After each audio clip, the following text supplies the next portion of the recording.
வாடா வாடா ஆத்துப்பா மெதுவா.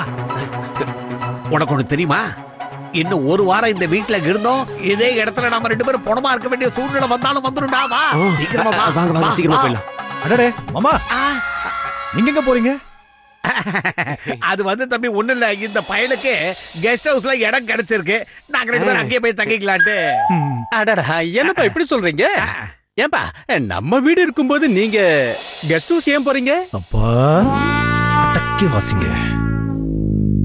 சரி சரி ஓகே, மத்தபடி எல்லாம் உங்க விருப்பம்.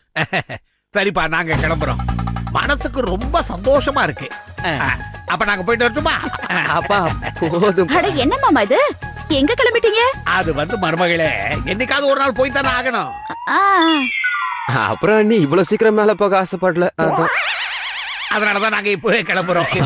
சரிப்பா லட்டு, நாங்க கிளம்பட்டுமா? சரி, ஆசீர்வாதம் பண்ணுங்க. நல்லா இருப்பா, நல்லா இரு, நல்லா இரு. அண்ணன் என்ன ஆசீர்வாதம் பண்ணுங்க. நல்லா இருக்கு. என்னங்க நீங்க போய் உங்களை வழி அனுப்பி வச்சுட்டு வாங்க. வாங்க வாங்க வாங்க பாப்பா பாப்பா. பார்த்து ஜாக்கிரதை, நல்லபடியா போயிட்டு வாங்க. அப்பா கடவுளே, இவங்களை போக வச்சதுக்கு உனக்கு தான் நன்றி சொல்லணும்.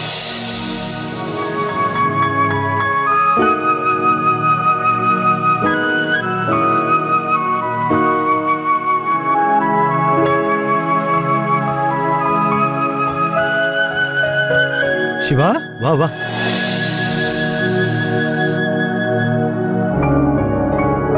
மனசுக்கு கஷ்டமா இருக்கா?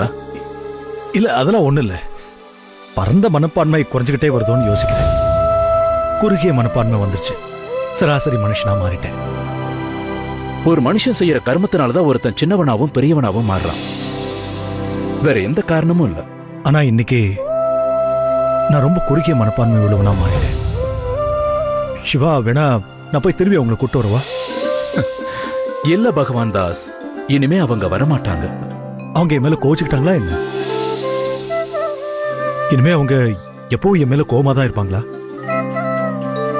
சிவா நீயே சொல்லு, இதுல என்னோட தப்பு என்ன இருக்கு? மாச கடைசி ஆயிடுச்சு, இதுல என்னால விருந்தாளிகளை கவனிக்க முடியலன்னா கவனிக்க முடியலதான். என்ன சிரிக்கிற? என்னால செய்ய முடியுமா? அது எனக்கு தெரியாது பகவான் தாஸ்.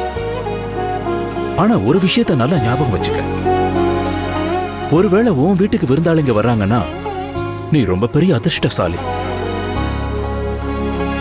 ஏன்னா ஒரு வீடு வீடா இருந்தாதான் அங்க விருந்தாளிங்க வந்து போவாங்க. யாரு இருக்கிற இடம் வீடு இல்லையோ அங்க யாரும் வரமாட்டாங்க.